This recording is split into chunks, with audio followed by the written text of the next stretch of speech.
సభకు నమస్కారం. ఈరోజు సోమశివరావు గారి సంతాన సభకి ఇచ్చేసిన మీ అందరికీ కూడా ధన్యవాదాలు.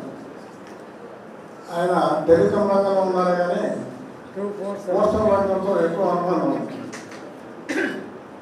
రాత్రి 12 గంటల వరకు కూడా ఆ బీఈడీ కాలేజీలో అనేక సమావేశాలు నిర్వహించి ఇంటికి వెళ్ళాడు.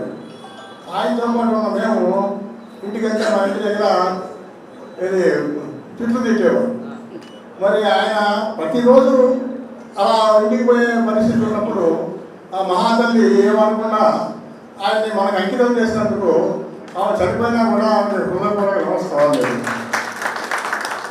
అలానే మన సంతతి కూడా ఆయన చేసే ప్రతి కార్యక్రమం అది మంచిదే, అయినా మనకి కోసం ఆయన వెచ్చించేటువంటి కాలపరిమితి సహజంగా ఉన్నదానికంటే ఎక్కువ.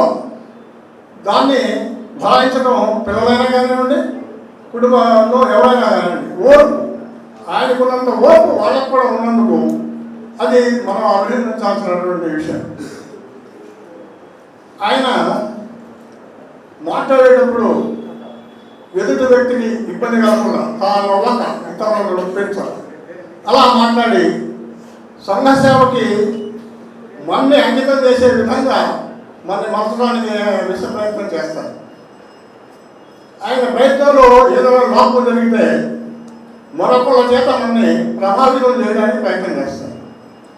ఆయన ఉద్దేశం ఏంటంటే ప్రతి వ్యక్తి సమాజానికి ఉపయోగపడాలి, అదొక్కడే ఆయన ఉపయోగించాలి. దానికోసం ఆయన చివరి దశ వరకు పోరాడి మనందరి యోగక్షేమాల కోసం కార్మిక రంగానికి ఆయన సేవలు అందించారు. వారి సేవలను గుర్తించి మనం ఈరోజు ఆయన్ని మననం చేసుకోవడానికి ఇక్కడికి వచ్చాం. ఆ వచ్చిన మీ అందరికీ కూడా ధన్యవాదాలు తెలియజేస్తూ ఆయన మనస్సు శాంతించాలని వారి కుటుంబానికి సానుభూతి తెలియజేస్తూ సెలవు తీసుకున్నాను.